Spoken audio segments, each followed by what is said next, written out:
Good morning, नमस्कार दोस्तों, आप सभी का स्वागत है हमारे इस चैनल में। आज हम लोग झारखंड लोक सेवा आयोग के सेकंड पेपर में यानी झारखंड से संबंधित क्वेश्चन 100 क्वेश्चन का चर्चा करेंगे। और यह आज मेरा ये तीसरा मॉडल का क्वेश्चन होगा, यानी दो मॉडल सेट हम लोग अपलोड कर चुके हैं। ठीक है, उसको देखना है तो प्लेलिस्ट में आप जाके देख सकते हैं या डिस्क्रिप्शन में आप जाके देख सकते हैं। चलिए स्टार्ट करते हैं। आज का पहला प्रश्न कहता है, मुंडा समाज में गाँवों का मिश्रित रूप क्या कहलाता है। यानी मुंडा समाज में गाँव का मिश्रित रूप क्या कहलाता है। ठीक है, पढ़ा, महतो, पाहन या फिर मानकी। तो यहाँ पर हम लोग देखते हैं कि मिश्रित रूप कहने का मतलब है कि कई गांव को मिला करके एक मिश्रित समूह बनता है, जिसको क्या कहते हैं। ऑप्शन में देखिए, इसका आंसर ए होगा, पढ़ा। यानी परंपरागत मुंडा शासन व्यवस्था में पढ़ा जो होता है वह 15 से 20 गांवों को, ये 12 से 20 गांवों को मिला करके एक समूह बनता है। ठीक है, और इसी पढ़ा पंचायत के द्वारा मुंडा समाज का जो गाँव होता है नियंत्रित होता है और संचालित होता है। अगला प्रश्न है, नागवंशी शासक दुर्जन साल, नागवंशी राजा जो होता है, नागवंशी शासक राजा दुर्जन साल 1628 ईस्वी में मुगल सम्राट जहांगीर को वार्षिक कर देना स्वीकार किया था। ठीक है, यानी 1628 ईस्वी में उसने वार्षिक कर देना स्वीकार किया था। वह जो वार्षिक कर थी उसकी राशि कितनी थी? 7,000 रुपया प्रति वर्ष, या 9,000 रुपया, 6,000 रुपया, फिर 5,000 रुपया। तो इसका आंसर होगा सी, यानी नागवंशी राजा दुर्जन साल 12 वर्ष तक ग्वालियर के किले में कैद था। ठीक है, यानी वह नागवंशी जहांगीर के अधीन में वो ग्वालियर के किले में 12 वर्ष तक कैद था। और बाद में 1628 ईस्वी में जहांगीर ने उसके राज्य को पट्टा के रूप में यानी 6,000 रुपया वार्षिक कर ले करके और उसकी पट्टा को सलन वापस कर दिया था। ठीक है, दे दिया था, और उसे शाही की उपाधि पदवी प्रदान की। नेक्स्ट प्रश्न कहता है कि पढ़ा शासन व्यवस्था, यानी उराव में जो पढ़ा शासन व्यवस्था में गांव के प्रबंध एवं संचालन तथा धार्मिक कृतियों का संपादन के लिए एक व्यक्ति को कर्ता बनाया जाता है, उसको क्या कहा जाता है? ठीक है, यानी पढ़ा पंचायत, पढ़ा शासन व्यवस्था में गांव का प्रबंध, संचालन और धार्मिक गतिविधियों का संचालन हेतु एक व्यक्ति का चयन कर्ता के रूप में किया जाता है, उसको क्या कहते हैं? पाहन, स्वामी, राजा या फिर मुंडा।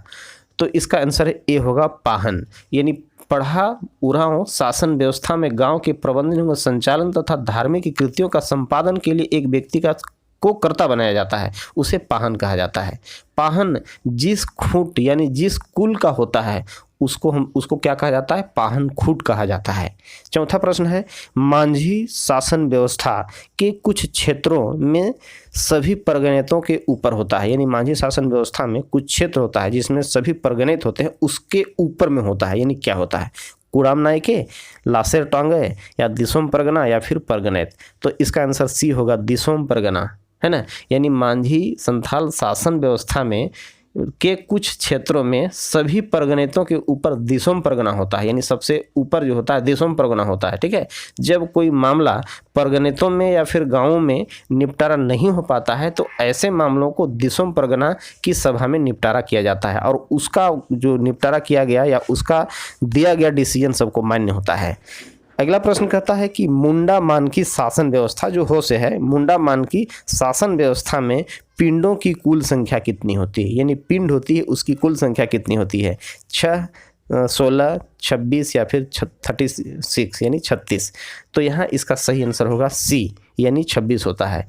मुंडा मानकी यानी हो शासन व्यवस्था में पिंडों की कुल संख्या 26 होती है। यानी 5 से 10 गांवों का एक पिंड होता है, यानी 5 से 10 गांव मिलकर के एक पिंड होता है। इस प्रकार के टोटल कितना होता है? 26 पिंड होता है। ठीक है, अर्थात ग्राम पंचायत पारंपरिक रूप से माना जाता है, यानी ग्राम पंचायत पारंपरिक रूप से उसको माना जाता है। अगला प्रश्न है, ढोकलो सोहर, यानी जो खड़िया जनजाति से है, यानी ढोकलो सोहर शासन व्यवस्था में खूट का अध्यक्ष यानी उसका अध्यक्ष चेयरमैन कौन होता है? ठीक है, या चेयरमैन को क्या कहते हैं? खड़िया घाट, खूट दीवान, खूट कटीदार या फिर खूट पाहन। तो यहाँ देखिए, छठा प्रश्न का सही आंसर होगा ए, खड़िया घाट। यानी ढोकलो सोहर शासन व्यवस्था में खूट का अध्यक्ष को खड़िया घाट कहते हैं। ठीक है, अगला प्रश्न है, माल पहाड़िया पंचायत का प्रधान कौन होता है? माल पहाड़िया पंचायत का प्रधान जो होता है वो कौन होता है? मांझी, मुंडा, प्रमाणिक या फिर पढ़ा। तो देखिए, सातवां प्रश्न का सही आंसर ए होगा, यानी माल पहाड़िया गांव ही एक राजनीतिक संगठन की इकाई होती है। यानी माल पहाड़िया गांव ही क्या होता है? राजनीतिक संगठन का एक यूनिट होता है, इकाई होता है, जो गांव के स्तर पर इनके सामाजिक, धार्मिक और राजनीतिक जीवन को कंट्रोल करता है और उसी से वो संचालित करता है। ठीक है, नियंत्रित और संचालित करता है। गांव का मुखिया मांझी कहलाता है। ठीक है, मैंने माल पहाड़िया जनजाति में जो होता है गांव का मुखिया को क्या कहा जाता है? मांझी कहा जाता है। वही ग्राम पंचायत का प्रधान भी होता है। क्वेश्चन नंबर 8, कंवर जनजाति के ग्राम पंचायत का संचालन करता है, यानी कंवर जनजाति होते हैं उसके ग्राम पंचायत का संचालन कौन करता है?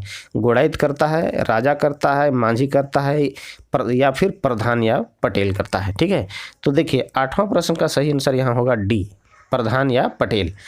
कंवर जनजाति की ग्राम पंचायत का संचालन प्रधान या पटेल करता है। कंवर जनजाति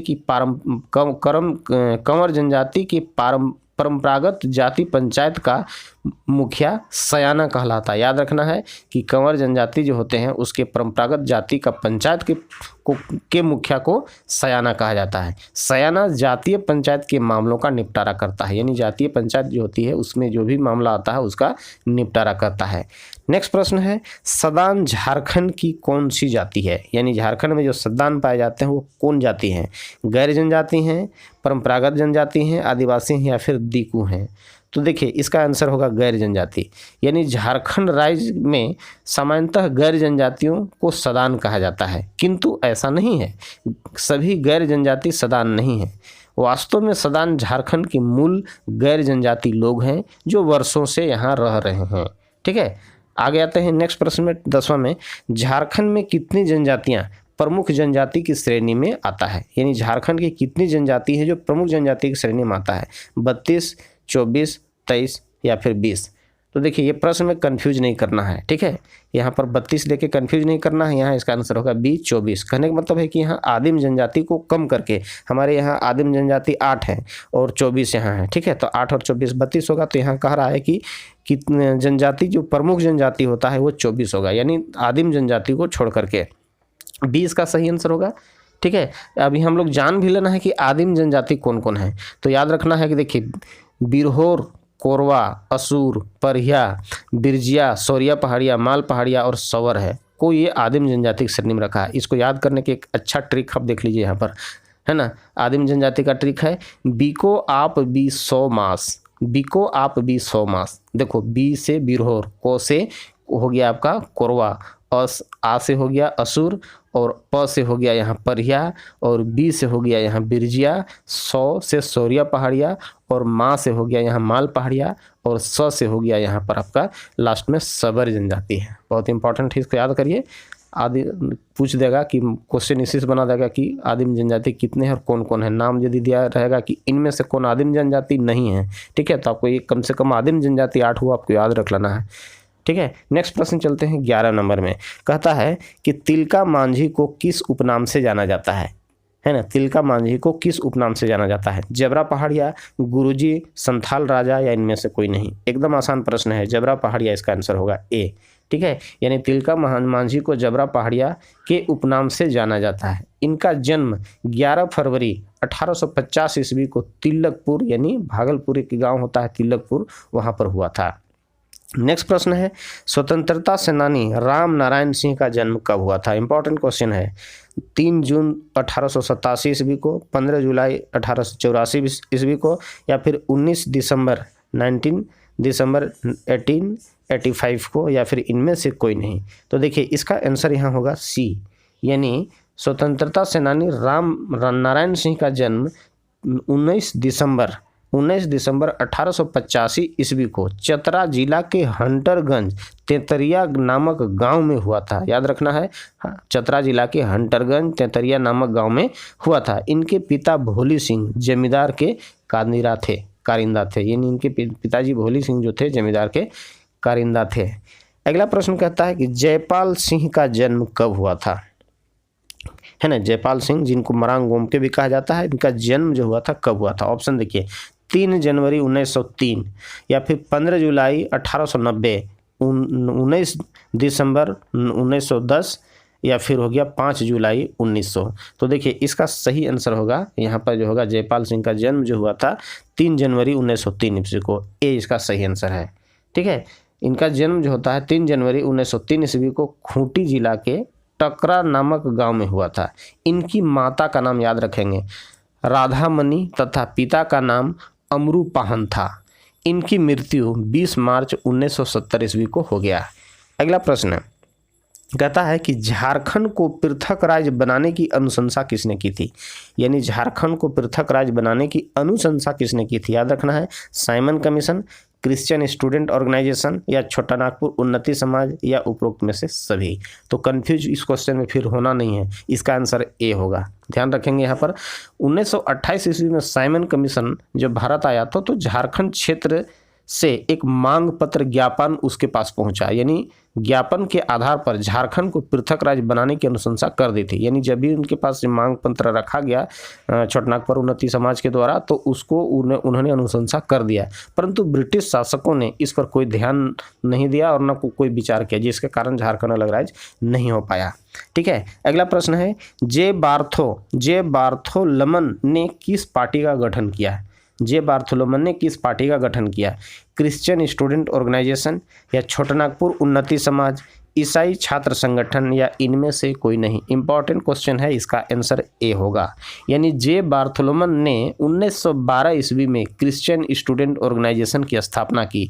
इस संगठन का प्रारंभिक उद्देश्य गरीब ईसाई विद्यार्थियों की मदद करना था। यानी इस संगठन का प्रमुख उद्देश्य जो था गरीब ईसाई विद्यार्थियों की मदद करना था, परंतु बाद में इसे केवल विद्यार्थियों तक ही सीमित न रखकर झारखंड के सभी आदिवासियों के सामाजिक और आर्थिक कल्याण का एक साधन बन गया। अगला प्रश्न, अंग्रेजी शासन काल में 1872 ईस्वी में कितने जनजातियों को अनुसूचित श्रेणी में सूचीबद्ध किया गया। बहुत इंपॉर्टेंट क्वेश्चन है ये। ठीक है, यानी अंग्रेजी शासन काल में ही यानी 1872 ईस्वी में कितने जनजाति थे, है ना, कितने जनजाति थे जिसको अनुसूचित जनजाति की श्रेणी में सूचीबद्ध कर दिया गया। ठीक है, 18, 26, 29 या फिर 32। तो इसका आंसर याद रखेंगे ए। बहुत इंपॉर्टेंट क्वेश्चन फिर से बोल रहे हैं। यानी अंग्रेजी शासन काल में 1872 ईस्वी में 18 जनजातियों को अनुसूचित जनजाति की श्रेणी में सूचीबद्ध किया गया। फिर बाद में देखिए 1931 ईस्वी में 26 हो गई इनकी संख्या बढ़ करके, यानी 18 से बढ़ के 26 हो गई। फिर 1941 10 साल के बाद 1941 में फिर जो होता है इसकी संख्या 29 हो गई, यानी 26 से 29 3 और बढ़ गई। और 1956 ईस्वी में अनुसूचित जनजातियों की संख्या 30 हो गई एवं 8 जून याद रखेंगे 8 जून 2003 को कोल और कांवर को फिर मिला दिया गया तो इनकी संख्या 32 हो गई और अभी वर्तमान समय में कुल 32 अनुसूचित जनजाति हैं। ठीक है, और इस तरह से अभी भी बहुत से सदान समुदाय की कुछ अनेक जनजातियां हैं जो संस्कृति और इतिहास के आधार पर अनुसूचित जनजाति की श्रेणी में का मांग कर रहे हैं, जो प्रतीक्षारत हैं अभी भी। ठीक है, हो सकता है कि कुछ जातियों को और अनुसूचित जनजाति में शामिल कर दिया जाए तो फिर इनकी संख्या 32 से बढ़कर और हो सकती है आगे। ठीक है, अगला प्रश्न देखिए, झारखंड की जनजातियों में मुख्यतः पूजा होती है। यानी झारखंड की जनजातियों में मुख्यतः पूजा होती है किसकी, मातृदेवी की, पितर देवता की, या ए बी दोनों, या इनमें से कोई नहीं। तो देखिए आसान प्रश्न है, इसका आंसर सी होगा। कहने का मतलब है कि झारखंड की प्रत्येक जनजाति की पूजा पद्धति अपने परंपरागत विधि विधान के अनुसार निर्धारित होती है। ठीक है, इनमें मुख्यतः मातृदेवी और पितर देवता की ही पूजा होती है। नेक्स्ट प्रश्न में हम लोग चलते हैं 18। राज्य के मुख्य जनसंपर्क पदाधिकारी कौन होता है। यानी राज्य का जो मुख्य जनसंपर्क पदाधिकारी होता कौन है, मुख्य सचिव, चीफ सेक्रेटरी, या फिर विशेष सचिव, अवर सचिव, या फिर संयुक्त सचिव। एकदम आसान प्रश्न, इसका आंसर ए होगा। यानी यहाँ पर देखिए राज्य के मुख्य जनसंपर्क पदाधिकारी मुख्य सचिव होता है। सचिवालय का कार्य संपादित करने के लिए मुख्य सचिव को विशेष सचिव, अतिरिक्त सचिव, संयुक्त सचिव, उप सचिव एवं अवर सचिव का सहयोग मिलता है। ठीक है, वो टोटल उसको सहयोग करते हैं। यानी टॉप लेवल पर कौन होता है, मुख्य सचिव होता है। नेक्स्ट प्रश्न चलते हैं, झारखंड के खनिज किस सेल से बने हैं। इंपॉर्टेंट क्वेश्चन है। यानी झारखंड के जो खनिज हैं किस सेल से बने हैं, आर्कियन सेल से, धारवाड़ सेल से, बेसाल्ट सेल से, या इनमें से कोई नहीं। तो देखिए आसान प्रश्न है, इसका आंसर होगा बी, यानी धारवाड़ सेल से। झारखंड के खनिज धारवाड़ सेल से मिलते हैं। यहाँ अधिकांश खनिज धारवाड़ और विंध्यन प्रणाली की चट्टानों से प्राप्त होता है। अगला प्रश्न देखिए, 9वीं डोल मेला का आयोजन रांची के किस स्थान पर होता है। इंपॉर्टेंट क्वेश्चन है कि 9वीं डोल मेला का आयोजन रांची में रांची जिला में किस स्थान पर होता है, कांके में, हटिया में, नामकुम, या फिर टाटी सिलवे में। तो देखिए 20 का आंसर होगा डी, है ना। नवमी डोल मेला का आयोजन रांची के टाटी सिलवे में होता है। यहाँ भगवान कृष्ण और राधे की प्रतिमा की पूजा किया जाता है। ठीक है, भगवान कृष्ण और राधे की प्रतिमा का पूजा किया जाता है और इस यहाँ पर मेला लगता है। Question 21, an introduction to the Santhal language के रचनाकार कौन है? यानी an introduction to the Santhal language के माने लेखक कौन है ना। जे फिलिप्स, EH व्हिटली या फिर हुलासराम या फिर केवल सोरेन। ठीक है, तो देखिए 21 का आंसर यहाँ होगा A. An introduction to the Santhal language के रचनाकार जे फिलिप्स हैं। यह संथाली भाषा पर लिखी गई प्रथम पुस्तक है, याद रखना है, इंपॉर्टेंट क्वेश्चन है। यानी जो होता है the introduction to the Santhal language जो है जो संथाली भाषा में लिखी गई प्रथम पुस्तक है और इसकी प्रकाशन कब हुआ था, याद रखेंगे, मतलब 1852 ईस्वी में हुआ था। ठीक है, नेक्स्ट प्रश्न कहता है कि मुंडा जनजाति का एक प्रमुख नृत्य है, क्या है? छऊ है, पैका, नटुआ या फिर गेना। तो इसका आंसर बी होगा, पैका। मुंडा जनजाति का एक प्रमुख नृत्य पैका है। यह ओजपुर नृत्य है। ठीक है, ओजपुर नृत्य है जिसमें नर्तक सैनिक की भेष में नृत्य करता है, यानी सैनिक का पोशाक पहन के वो नाचता है। इसमें नर्तक रंग बिरंगी झील मिलाती कलकी लगाकर, कलकी लगी या फिर मोर पंख पगड़ी में बांध लेता है, पगड़ी में मोर का पंख लगा लेता है या बांध लेता है और फिर वो डांस करता है। ठीक है, यह एक प्रकार का युद्ध से संबंधित नृत्य है, यानी यह नृत्य जो होता है युद्ध से, है ना, संबंधित नृत्य है। अब आते हैं झूमर गीत का आयोजन कब होता है? यानी झूमर गीत का आयोजन कब होता है?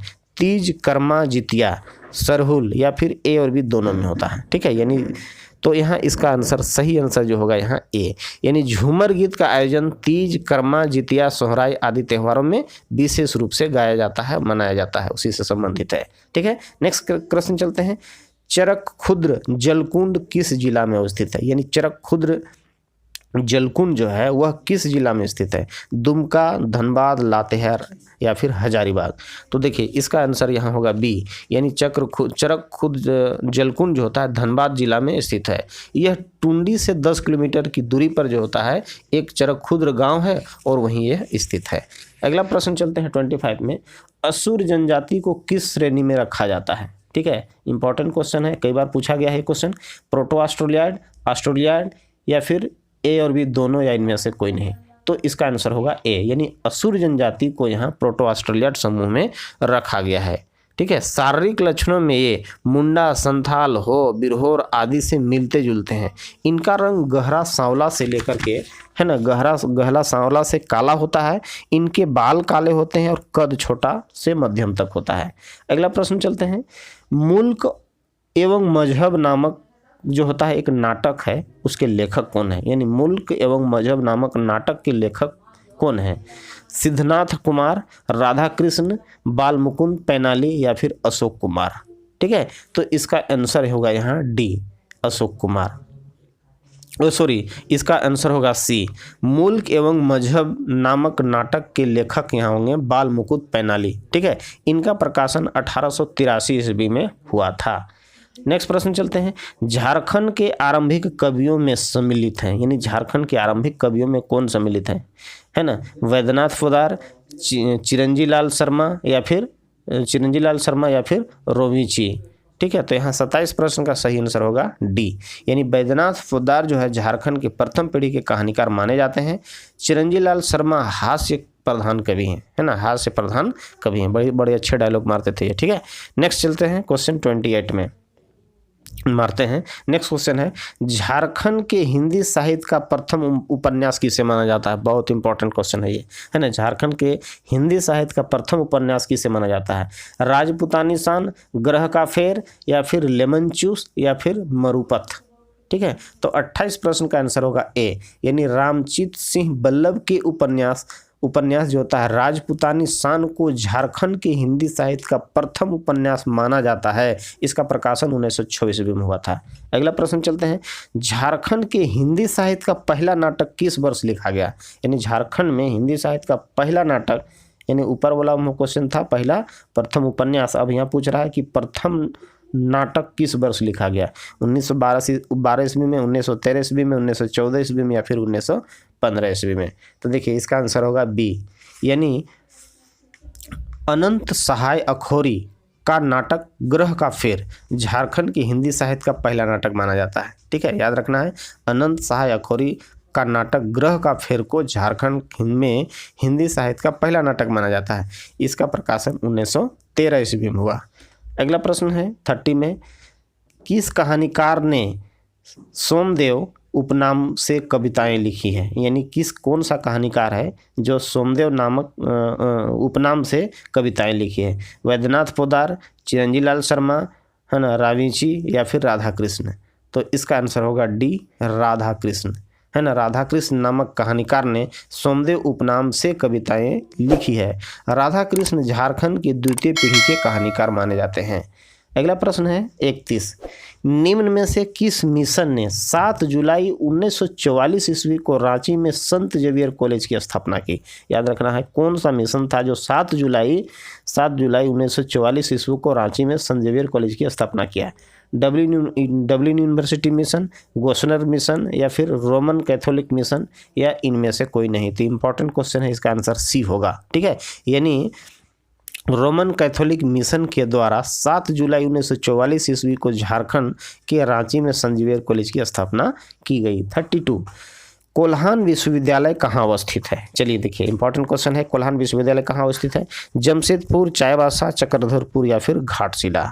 तो देखिए यहाँ पर इसका आंसर होगा बी, यानी कोल्हान विश्वविद्यालय की स्थापना 12 अगस्त 2009 ईस्वी को रांची विश्वविद्यालय को विभाजित करके, ठीक है, बनाया गया है। यह विश्वविद्यालय झारखंड के चाईबासा में अवस्थित है। ठीक है, नेक्स्ट आते हैं 33, झारखंड की पहला डिग्री कॉलेज था, यानी झारखंड का पहला डिग्री कॉलेज था, कौन है? संत Columbus college Hazaribagh, Gossner college Ranchi, Nirmala college Hazari Ranchi या फिर होता है ग्रेजुएट कॉलेज जमशेदपुर? तो देखिए 33 का आंसर होगा ए। इंपॉर्टेंट क्वेश्चन है, उच्च शिक्षा की दिशा में डब्लिन यूनिवर्सिटी मिशन ने 1899 ईस्वी में हजारीबाग में संत कोलंबस कॉलेज की स्थापना की। ठीक है, यह झारखंड का पहला डिग्री कॉलेज था। अगला प्रश्न 34 कहता है कि 1928 ईस्वी में एम्स्टर्डम ओलंपिक में स्वर्ण पदक जीतने वाली हॉकी टीम के कप्तानी किसने की थी? ये क्वेश्चन कई बार पूछा जा चुका है, आसान प्रश्न भी है। जयपाल सिंह मुंडा, मनोहर टोप्पो, है ना, जेम्स क्रिकेटा या इनमें से कोई नहीं? तो इसका आंसर आप सबको पता है, इसका आंसर होगा जयपाल सिंह मुंडा। 34 का आंसर ए होगा। 1928 ईस्वी में एम्स्टर्डम ओलंपिक में स्वर्ण पदक जीतने वाली हॉकी टीम का कप्तान जयपाल सिंह मुंडा थे। ठीक है, इनका जन्म खूंटी जिला के टकरा गांव में 9 जनवरी 1903 ईस्वी में हुआ था। ठीक है, नेक्स्ट चलते हैं 35 में, सावित्री पूर्ति किस खेल से जुड़ी हुई है? सावित्री पूर्ति किस खेल से जुड़ी हुई है? हॉकी, क्रिकेट, एथलीट या फिर वॉलीबॉल? तो इसका आंसर होगा ए। ठीक है, सावित्री पूर्ति का संबंध यहाँ हॉकी खेल से है। उन्होंने भारतीय महिला टीम के कप्तान बनकर कई टूर्नामेंट में सफलता हासिल की है। चलिए देखते हैं 36 क्वेश्चन, डिगवाडीह स्टेडियम कहाँ अवस्थित है ना? डिगवाडीह स्टेडियम कहाँ अवस्थित है? धनबाद, बोकारो, गिरिडीह या फिर हजारीबाग? तो इसका आंसर होगा धनबाद, यानी डिगवाडीह स्टेडियम झारखंड के धनबाद जिला में अवस्थित है। 37, मेगा स्पोर्ट्स कॉम्प्लेक्स कहाँ स्थित है? इंपॉर्टेंट क्वेश्चन है, धनबाद, हजारीबाग, जमशेदपुर या फिर रांची? तो इसका आंसर होगा D, Ranchi. Mega sport complex Jharkhand के रांची जिले में अवस्थित है। 38, बिरसा मुंडा पुरस्कार से सम्मानित संजीव कुमार किस खेल के प्रशिक्षक हैं? ठीक है, यानी किस खेल के प्रशिक्षक संजीव कुमार हैं जिन्हें बिरसा मुंडा पुरस्कार से सम्मानित किया जा चुका है? फुटबॉल, क्रिकेट, तीरंदाजी या फिर हॉकी? तो देखिए इसका आंसर होगा यहाँ सी, तीरंदाजी, यानी बिरसा मुंडा पुरस्कार से सम्मानित संजीव कुमार सिंह तीरंदाजी खेल के प्रशिक्षक हैं। 39 प्रश्न देखिए, छोटनागपुर काश्तकारी अधिनियम, अब हम लोग आते हैं भूमि संबंधी अधिनियम में होता है कि छोटनागपुर काश्तकारी अधिनियम यानी CNT एक्ट के तहत डिक्री का तात्पर्य क्या है? यानी डिक्री से क्या तात्पर्य है? सिविल न्यायालय का आदेश, आयुक्त का आदेश, उपायुक्त का आदेश या इनमें से कोई नहीं? तो याद रखेंगे यहाँ इसका आंसर होगा ए, सिविल न्यायालय का आदेश। छोटनागपुर काश्तकारी अधिनियम के तहत डिक्री का तात्पर्य होता है सिविल न्यायालय के आदेश को मानना होता है। ठीक है, अगला प्रश्न है, छोटनागपुर काश्तकारी अधिनियम के अनुसार कोड़कर भूमि पर कितने वर्षों तक मालगुजारी नहीं लगाई जाती है? है ना, कितने वर्षों तक मालगुजारी नहीं लगाई जाती है। बहुत इंपॉर्टेंट क्वेश्चन है।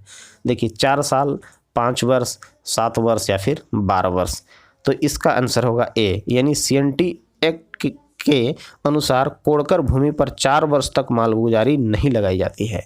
41 प्रश्न में छोटनागपुर काश्तकारी अधिनियम 1908 की किस धारा के अंतर्गत उपायुक्त के आदेश से भूमि को कोड़कर में परिवर्तित किया जा सकता है। इंपॉर्टेंट क्वेश्चन है ये, यानी सीएनटी एक्ट के किस धारा के तहत उपायुक्त के आदेश से भूमि को कोड़कर भूमि में परिवर्तित किया जा सकता है। धारा 64, धारा 68, धारा 70 या फिर धारा 72।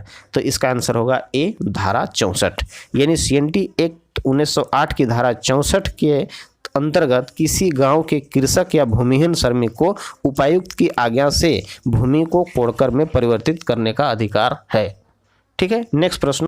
छोटनागपुर काश्तकारी अधिनियम की प्रक्रिया के संबंध में निम्न में से कौन विधि जो है निर्माण करने हेतु अधिकृत है। ठीक है, उपायुक्त, आयुक्त, राज्य सरकार या फिर भारत सरकार। तो देखिए क्वेश्चन क्या कह रहा है, छोटनागपुर काश्तकारी अधिनियम की प्रक्रिया के संबंध में निम्न में से कौन सी विधि निर्माण के लिए अधिकृत है, यानी नियम विधि निर्माण के लिए किसको अधिकृत किया गया है। ठीक है, ऑप्शन यहाँ तो इसका सही आंसर होगा सी, यानी सीएनटी एक्ट के अधिनियम प्रक्रिया के संबंध में राज्य सरकार विधि निर्माण करने हेतु अधिकृत है। क्वेश्चन नेक्स्ट प्रश्न, सीएनटी एक्ट के किस है ना सीएनटी एक्ट के तहत ऐसी जंगली भूमि जिसे भूस्वामी या किसी अन्य कृषक द्वारा तैयारी की गई हो, यानी उसको तैयार किया गया, सॉरी यहाँ तैयार होगा, यानी सीएनटी एक्ट के तहत ऐसी जंगली भूमि जिसे भूस्वामी या किसी अन्य कृषक के द्वारा उसको तैयार किया गया है, उसको क्या कहते हैं। कोड़कर भूमि कहते हैं, जोत कहते हैं, खुटकटी कहते हैं या फिर बंदोबस्ती कहते हैं, बंदोबस्त भूमि कहते हैं। ठीक है, तो इसका आंसर होगा ए, यानी सीएनटी एक्ट के तहत ऐसी जंगली भूमि जिसे भूस्वामी या किसी अन्य कृषक द्वारा तैयार की गई हो वैसे भूमि को कोड़कर भूमि कहा जाता है। अगला प्रश्न है 44 में, इंपॉर्टेंट क्वेश्चन है, एसपीटी एक्ट से यहाँ क्वेश्चन होगा, संथाल परगना के संबंध में निम्न में से कौन सा कथन सत्य है, यानी एसपीटी एक्ट के संबंध में कौन सा कथन यहाँ सही है। संथाल परगना जिले का निर्माण 1855 ईस्वी में किया गया। इस क्षेत्र का पुराना नाम जंगल तरी ट्रैक था जिसे दामिन एक कोह के नाम से जाना जाता है। ठीक है, तिरसी में है, इसके अंतर्गत आने वाली जागीर या जमींदार को राजस्व पंजी में तौजी नंबर से दर्शाया गया है, उपरोक्त में से सभी। तो देखिए यहाँ 44 क्वेश्चन का सही आंसर जो होगा यहाँ डी, यानी संथाल परगना के संबंध में जितना भी ऊपर में कथन कहा गया है सब का सब सही है। ठीक है, नेक्स्ट प्रश्न चलते हैं। संथाल परगना में पहली रैयत है ना, संथाल परगना में पहली रैयत कानून Santhal Pargana settlement regulation act 1872 था। फिर से देखिए, संथाल परगना में पहली रैयत कानून Santhal Pargana settlement regulation act 1872 था। यह किस वर्ष पारित किया गया। ठीक है, 1872 में, 1856 में, 1885 में या 1899 में। तो इसका सही आंसर जो होगा यहाँ पर ए, यानी 1872 था तो 1872 होगा। संथाल परगना क्षेत्र में 1872 में पहला रैयत कानून संथाल परगना सेटलमेंट एक्ट 1872 पारित किया गया। अब स्पष्ट लिखा हुआ है 1872, तो ही इसका आंसर होगा। ठीक है, संथाल परगना क्षेत्र में यह पहला काश्तकारी कानून था, पहला काश्तकारी कानून था। नेक्स्ट प्रश्न, संथाल परगना काश्तकारी अधिनियम 1949 की किस धारा के तहत किसी पहाड़ी या गांव में बंजर भूमि का बंदोबस्त गैर पहाड़ी के साथ नहीं किया जा सकता है। बहुत इंपॉर्टेंट क्वेश्चन है ये। संथाल परगना काश्तकारी अधिनियम 1949 के तहत किस धारा के तहत, यानी है ना, किस धारा के तहत किसी पहाड़ी या गांव में बंजर भूमि का बंदोबस्त गैर पहाड़ी के साथ नहीं किया जा सकता है। धारा 40, धारा 42, धारा 43 या धारा 41। तो इसका आंसर होगा डी, धारा 41। यानी संथाल परगना काश्तकारी अधिनियम 1949 की धारा 41 के तहत किसी पहाड़िया गांव में बंजर भूमि या रिक्त जोत किसी गैर पहाड़िया के साथ बंदोबस्त नहीं किया जा सकता है। नेक्स्ट है, संथाल परगना यानी एसपीटी एक्ट 1949 में भू अभिलेखों के निर्माण और लगान बंदोबस्त का वर्णन नहीं है। इनके लिए निम्न में से कौन सा नियम पूर्व से ही बने हैं। फिर से क्वेश्चन देखिए, यानी एसपीटी एक्ट 1949 में भू अभिलेखों के निर्माण और लगान बंदोबस्त का वर्णन उसमें नहीं है। ठीक है, इसके लिए निम्न में से दिया गया ऑप्शन में निम्न में से कौन सा नियम पहले ही बन चुका था? ठीक है, संथाल परगना बंदोबस्त विनिमय 1872 या फिर संथाल परगना लगान विनिमय 1876।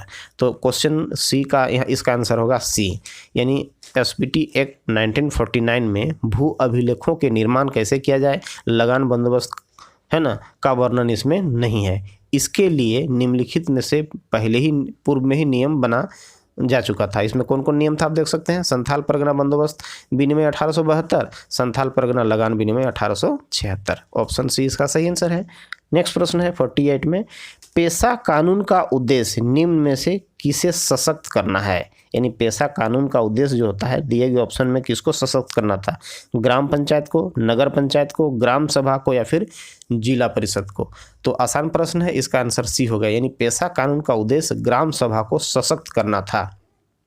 49 में देखिए 49 प्रश्न कहता है क्या कि बिहार में ऐसी भूमि जिसका प्रबंध पूर्णतः सरकार के द्वारा किया जाता है कहलाती है। यानी बिहार में ऐसी भूमि जिसका प्रबंध पूर्ण रूप से सरकार द्वारा किया जाता है उसको कैसा क्या कहते हैं? खास महल भूमि, रैयत भूमि, खुटकटी भूमि या उपरोक्त में से सभी? तो इसका आंसर यहाँ होगा ए, यानी बिहार में ऐसी भूमि जिसका प्रबंध पूर्णतः सरकार द्वारा किया जाता है, यानी कंप्लीट रूप से सरकार के द्वारा किया जाता है, खास महल भूमि कहलाती है। लॉर्ड, याद रखेंगे इंपॉर्टेंट क्वेश्चन है कि लॉर्ड कॉर्नवालिस द्वारा शुरू की गई 3 प्रकार की भूमि व्यवस्था में इस प्रकार की भूमि व्यवस्था की भी चर्चा है। नेक्स्ट प्रश्न हम लोग चलते हैं 50 में, कहता है कि उत्तर प्रदेश में भूमि राजस्व कानून कब बना? है ना, उत्तर प्रदेश में भूमि राजस्व कानून कब बना? 1900 ईस्वी में, 1901 ईस्वी में, 1902 ईस्वी में या फिर 1903 ईस्वी में? तो इसका आंसर होगा बी, यानी यूपी में जो होता है भूमि राजस्व कानून 1901 ईस्वी में बना। बाद में 1926 ईस्वी में तथा 1939 ईस्वी में उत्तर प्रदेश काश्तकारी कानून बनाए गए। चलिए फ्रेंड्स, आज हम लोग 50 क्वेश्चन का चर्चा किए। कल फिर हम लोग 51 से लेकर के 100 तक का क्वेश्चन का चर्चा करेंगे। और यदि उस वीडियो को देखना है तो तुरंत सब्सक्राइब करें, दोस्तों को भी शेयर करें। Okay bye.